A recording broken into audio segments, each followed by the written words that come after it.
Well, he's supposed to be here setting up the exhibition. He had so many deals this year. Boots, hats, saddlery, and socks, men's and ladies' jeans. And Cowtown has a shuttle bringing people from exhibition to Cowtown and back, so they get everything they need without losing their parking space. But can you give me Cow's autograph? I can give you mine.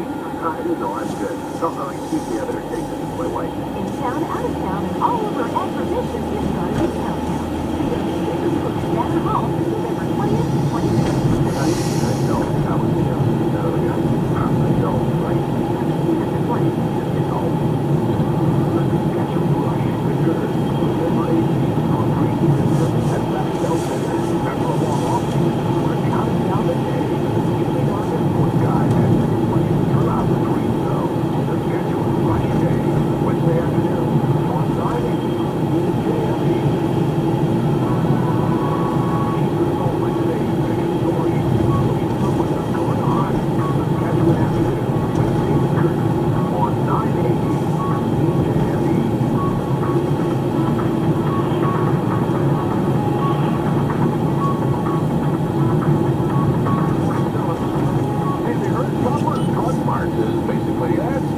Trying to get ahead of the whole game when it comes to legalizing marijuana. I think there might be even a job posting on this. They're looking to hire what they call a brand manager for legal recreational pot. So you'll be able to, if the provinces allow it to be sold by private retailers, you'll be able to go into the Shoppers Drug Mart. Maybe. Get some legalized marijuana.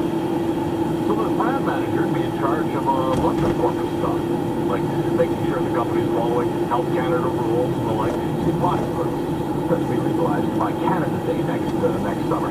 Now, whoever they hire, it shouldn't be Dave. Remember Dave? Who is it? It's me, Dave, man. Open up, I got the stuff. Who? It's Dave, man. Open up, I think the cops saw me come in here.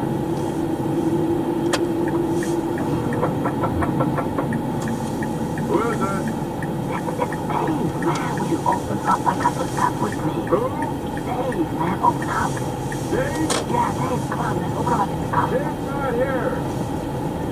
No, man. I'm Dave, man. Hey, come on, man. Who is it? It's Dave, man. Will you open up? I got the stuff with me. Who? Dave, man. Open up. Dave? Yeah, Dave. Dave's not here. No, man, I am Dave, man. Will you come on? Open up the door, will you? I got the stuff with me. I think the cops saw Who me. is it? Man, open up the door. It's Dave. Who? Dave. D-A-V-E. Will you open up the goddamn door? Yeah, Dave. Dave? Right, man, Dave. Now, will you open up the door? Dave's not here. Now thanks to Cheech and Chong. Jamie Knight, a sports guy, getting ready for the green zone in the studio. Is he here? Yes. Is that, okay, I hope so. Am I here? Didn't want to go through that whole thing again. Am I here? Isn't that the question? Yeah. Are we really all here? Oh, no, that's heavy. No, I gotta lay it down. Hey, did you sleep? Did you sleep at all on the weekend? Yeah, That's a a big little game. bit. Yeah, a little bit. Yeah, but it's going to be, if the Riders win one more, probably a lot of sleepless nights to come in Ottawa for Grey Cup week, I'll tell you that much. Well, I gotta say though, do you think, I couldn't help but think that maybe even as far as the TSN broadcast crew, but certainly the people in Ottawa, the Riders surprised a lot of people this weekend.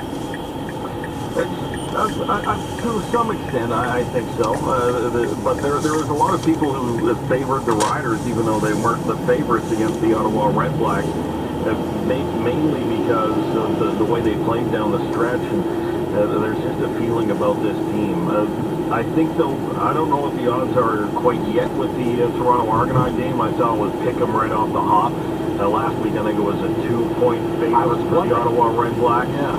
So I'll be interested to see what the line is this week, because I think there's a lot of people who felt the Toronto Argonauts were going to be the team out of the East, and then the Riders did what they did to the Ottawa Red Blacks. I think there's a lot more going, well, maybe this is the Riders' year to get there. I just checked. It's a 1.5, the the Argos are favored. Really? Right now. Okay. Yeah. What about that statistic that you had, or not statistic, but the one group or guy who called that the Riders only had a 2% chance of winning the Grey Cup? Remember that? That was last week, right? Yes. So where is that now? It's a local member of Saskatchewan. Keith Willoughby, from the dean of the Edward School of Business, came up with the math on the likelihood of these teams and what is going to happen going through. So, and the math showed 2.11%. I'm looking at CFL.ca right now. I haven't seen the latest numbers, but I understand it's a bit of an improvement on 2.11%, but not much of an improvement on 2.11%. As I guess the way this math is run, the calculation, the computer really likes the Toronto Argonauts. Professor Willoughby, what are we going to do this year? I think this is my conspiracy theory. Oh, good. I love it. On Keith Willoughby. He's a big fan of the Green Zone. He's called us from time to time to talk Riders with us. So he's a big Rider fan. So I think he has skewed the math to have the Riders as the underdogs, to inspire them to be that underdog role all the way to the Grey Cup. That's a little bit of a conspiracy theory I'm throwing out, that the Saskatchewan math guy comes up with a calculation that shows the Riders as heavy underdogs, and the Riders have shown all season when they're the underdogs, they play some of their best football. Maybe Rider Nation will be thanking Keith in a few weeks for Well, the they underdogs at the same time. Yes. Yeah, absolutely. Jamie Knight, the sports guy, getting ready with his all-star team, one of whom is still in Eastern Canada. I don't think Ariel's coming back, right? She's just going to hang there with the Riders. Well, she has to get to Toronto for these finals. So, yes, that'll happen Friday. But Ariel will be joining us off the top of the show. And, again, during the Green Zone to bring you up to date. The Riders did have a day off yesterday. There's no practice today, but they did some film work. But Ariel will give you her take on what to watch for this week at practice as the Riders get set for the Argos in the East Finals. And the big question I think you're asking this afternoon, you're going to be talking to a bunch of people about it, is the very real possibility, and we're jumping the game here, but the very real possibility of a West versus West Grey Cup and what this would do, good or bad, for the CFL. I brought this forward a few times. Should the league go to one division? And I've heard the biggest point, the most popular point against going to one division is, well, you need an East versus West Grey Cup. If the East isn't represented, it would kill the Canadian Football League. And I think, really? The Saskatchewan-Calgary Grey Cup or Saskatchewan-Edmonton Grey Cup wouldn't have eyes on it of intrigue with two rivals going head-to-head?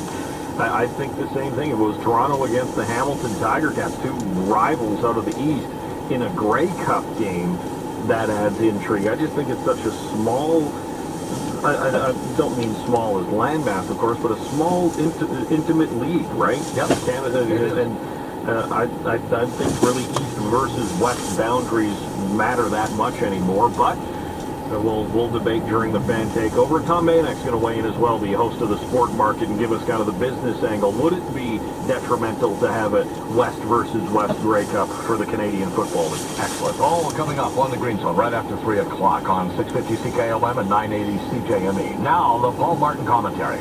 There's still some volatility on a month-to-month basis, but the longer-term trend for construction appears to be settling into a steady rhythm.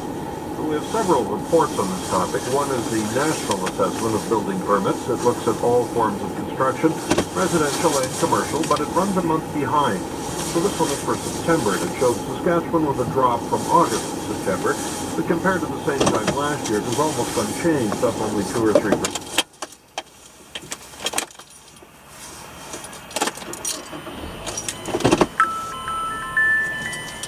Where the seasonally adjusted trend jumps up. Really?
radio station. Your news starts now. CJME News Time, 3 o'clock. I'm Andrew Shepard. A teenager shot dead in Meadow Lake. Now police are on the hunt for the suspect. Flags are half-staffed at the legislature with the sudden death of an MLA. Hey, we got 2 games left. The Riders celebrate a win. Have their eyes on the Grey Cup. In Regina, cloudy, it's -5. A teenage boy is dead with no arrest made in the shooting in Meadow Lake yesterday morning. Police are still searching for a person of interest who is considered armed and dangerous. CJME's Chris Vandenbrekel is on scene. RCMP officers are still at the Fourplex building where a 17-year-old was shot and killed last night in Meadow Lake. Now, a crew is going around the building with metal detectors, trying to detect some type of evidence, perhaps some bullet fragments that might still be in the snow. Of course, there was a heavy snowfall here earlier this morning. Neighbors in the area don't want to talk on the record, but they are telling me that this building is really bad for crime. Reporting from Meadow Lake, Chris Vandenbrekel, 980 CJME. CJME News Time, 3:01. Politicians stopped in the legislature today to remember the life of Kevin Phillips. The Melfort MLA for the Saskatchewan Party passed away suddenly Sunday at the age of 63. Premier Brad Wall recalled the level of service and commitment he brought to his role. Someone who indicated to me that it didn't really matter to him whether he served in cabinet or not or any other official titles. He was happy to serve. Phillips leaves behind his wife, 4 children, and several grandchildren.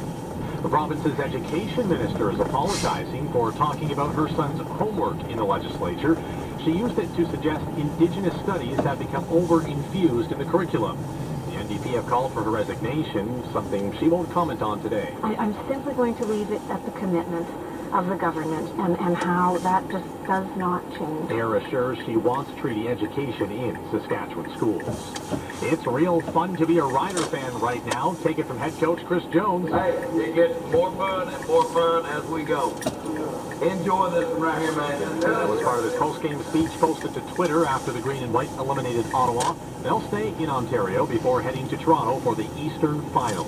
We continue with our special coverage on the road to the Cup with fans who are following along with every stop. We went over to Ottawa last weekend and we have the whole week off work, so when the big win happened, we said, well, might as well stay. That's Bryn Werrett, who was in the area for his job as president of the Regina Thunder Football Club. He is going from Ottawa to Toronto this weekend. CJME Rider reporter Ariel Zur will also be there providing special coverage all week. Blue Jays fans are gathered in Florida right now to remember former pitcher Roy Halladay. A celebration of life is just starting at Spectrum Field, the spring training home of the Philadelphia Phillies. Halladay was killed when the sport plane crashed into the Gulf of Mexico last week. A big chunk of Saskatchewan's oil patch is changing hands. Oil sands producer Cenovus Energy is selling off a majority stake in its Weyburn project to Calgary-based Whitecap Resources. The deal is worth $940 million. It's that time of year again when the whole city comes together to make sure kids get a Christmas gift. The 980 CJME Santa's Anonymous kicked off today. Val Wicks with the Salvation Army says the phones have been ringing off the hook. We've been getting phone calls at the office for over a month already to find out when we're going to start, who gets to come, and what they're going to get. To drop off a toy in the bins across the city and join us for the Wrap Day at the Regina Food Bank on December 16th. We have more information on CJME.com. CJME News Time 3:04. Connected to what matters to you. News, sports, and podcasts on demand. CJME.com. CJME Market Watch, the TSX is down 92 points to 15,934. Dow Jones lost 38 points to 23,400. Oil is down $1.01 to $56.75 U.S. per barrel. The dollar up 2/100 of a cent now at 78.54 cents U.S. CJME News Time 3:04.